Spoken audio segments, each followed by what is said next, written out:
இன்னமும் தான் மொழியை வைத்துக்கொண்டு அரசியல் செய்வீர்கள். முத்துவேல் கருணாநிதி ஸ்டாலின் அவர்களே வைத்துக்கொண்டு திராவிட முன்னேற்ற கழகம் இன்னமும் அரசியல் செய்து கொண்டிருக்கிறார்கள். மொழி மக்களிடையே எடுபடாத ஒரு சம்பவம். ஆனால் இதை வைத்துக்கொண்டு இன்னமும் திமுக கழகம் அரசியல் செய்து கொண்டிருக்கிறார்கள். கருணாநிதி ஸ்டாலின் அவர்களே, இன்னமும் மக்களை எத்தனை காலம் அப்படி ஏமாற்றி கொண்டு இருப்பீர்கள். இப்பொழுது மக்கள் தெளிவாகிவிட்டார்கள். உங்களை ஏமாற்ற வலை இன்னும் எடுபடாது. இந்தி மொழி நமக்கு ஒரு தேவையான மொழி தான். தாய்மொழியை இந்தி மொழி உட்கார்ந்து கொண்டு அழைத்து விட முடியாது. இது மக்களுக்கு நன்றாக தெரியும். நீங்கள் இந்த மொழி கற்கலாம், ஆனால் ஏழை மக்கள் இந்த மொழி கற்கக்கூடாதா? இப்படி தான் மொழியை வைத்து பல்லாண்டு காலம் அரசியல் செய்து கொண்டு இருக்கிறீர்கள். இனிமும் அந்த வேலை எடுபடாது. மக்கள் இப்போ தெளிவாகிட்டார்கள். நீங்கள் நாளுக்கு நாள் மக்கள் ஹிந்தி கற்றுக்கொண்டு தான் வருகிறார்கள். பள்ளி கல்லூரிகளின் இளம் தலைமுறைகள் ஹிந்தி கற்றுக்கொண்டு தான் இருக்கிறார்கள். தாய்மொழியை உட்கார்ந்து கொண்டு இந்தி மொழியை அழித்து விட முடியாது. இது மக்களுக்கு தெளிவாக தெரியும். ஒரு முறை உங்கள் அப்பா கருணாநிதி அவர்களிடம் உங்களுடைய பேரன் தயாநிதி மாறன் இளம் வயதில் மத்திய மந்திரி ஆகியிருக்கிற எப்படி என்று கேட்டபோது அவருக்கு ஹிந்தி நல்லா தெரியும், அதனால தான் அவர் மத்திய மந்திரி ஆக்கியிருக்கோம் என்று பதில் கூறினார். நீங்கள் உங்களுடைய குடும்பம் அனைவரும் ஹிந்தி கற்கலாம், ஆனால் ஏழை மக்கள் ஹிந்தி கற்கக்கூடாதா?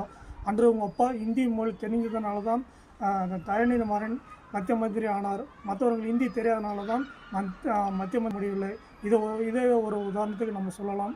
உங்களுடைய குடும்பம் நடத்த அத்தனை மெட்ரிக் பள்ளிகளில் ஹிந்தி கட்டாயம் ஒரு மொழியாக வைத்து பாடம் எடுத்துக்கொண்டு இருக்கிறார்கள்.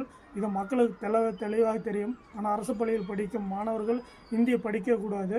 ஆனால் உங்களுடைய பள்ளிகளில் நடத்த பள்ளிகள் படிக்கும் மாணவர்கள் ஹிந்தி கற்கலாம். உங்கள் குடும்ப உறுப்பினர்கள் அனைவரும் ஹிந்தி படிக்கலாம். இப்போ உங்களுடைய தங்கை கருணாநிதி ஸ்டாலின் அவர்கள் கனிமொழி ஸ்டாலின் அவர்கள் ஹிந்தி நன்றாக எழுதவும் படிக்கவும் தெரியும். அது அனைவருக்கு தெரிந்ததுதான். உங்களுடைய மாநிலங்களவை உறுப்பினர் திருச்சி சிவா அவர்கள் பொதுக்கூட்டங்களில் எனக்கு ஹிந்தி தெரியாது என்று பொய் சொல்லினார். ஆனால் டெல்லியில் நடந்த ஒரு அவர் ஒரு ஹிந்தி பாடலை அழகாக தெளிவாக பாடினார். மக்கள் அனைவரும் பார்த்தார்கள். இப்படி நீங்கள் திரைமறைவிலும் நிச்சயத்தில் ஒன்றும் செய்து கொண்டே மக்கள் பார்த்து கொண்டு தான் இருக்கிறார்கள். இனியும் உட்கார்ந்து கொண்டும் மொழி வைத்து நீங்கள் அரசியல் செய்வது மக்களிடையே எடுபடாது. உங்களுடைய இந்த நாடகத்தை நிறுத்தி கொண்டால் நல்லது. 2026 உங்களுக்கு மக்கள் சரியான ஒரு பாடத்தை புகட்டுவார்கள்.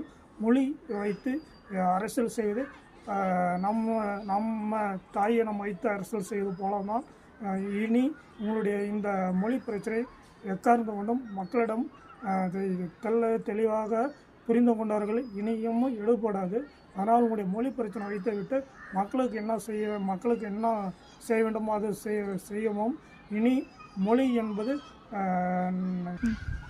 தாய் போன்றது. தந்தை மொழி என்றது கட்டாயம் ஒரு மொழி நம்ம கண்டிப்பாக தெரிந்திருக்க வேண்டும். ஆங்கிலம் மட்டும் இல்லாமல் ஹிந்தியை நம்ம தெரிந்திருந்தால் நம்ம மற்ற மாநிலங்களும் வெளிநாடுகளில் வேலைவாய்ப்பு சென்று நம்முடைய பொருளாதாரத்தை நம்ம பெருக்கிக் கொள்ளலாம். தமிழை மட்டும் நம்பி வாழ்ந்தவர்கள் தமிழ்நாட்டை விட்டே வெளியே எங்கும் செல்ல முடியவில்லை. இது வளர்ச்சிக்கு தடையாக உள்ளது. தற்போது எல்லா பள்ளிகளிலும் இந்தி கட்டாயம் ஒரு பாடமாக எடுத்துக்கொண்டு படிக்கிறார்கள்.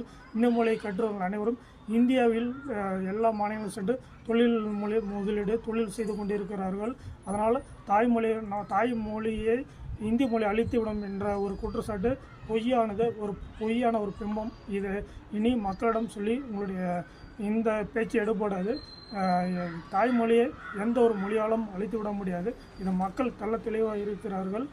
இந்தி கட்டாயம் நம்ம படிக்க வேண்டிய ஒரு மொழி தான். அந்த மொழி தாய்மொழி அழித்து விட முடியாது. கண்டிப்பாக இந்தி மொழி கற்றால் இந்தியாவில் மட்டும் இல்லை வெளிநாடுகளையும் நம்ம சென்று நம்முடைய பொருளாதாரத்தையும் நம்முடைய வேலைவாய்ப்பையும் நம்ம பெருக்கிக் கொள்ளலாம்.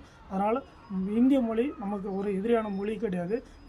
இந்திய மொழி நம்ம படிக்க வேண்டிய கட்டாய ஒரு மொழியாகும். தாய்மொழி இந்த மொழியை உட்கார்ந்து கொண்டு அழித்து விட முடியாது. இனி திமுக இந்த பிம்பத்தை இனி மக்களிடம் எடுபடாது.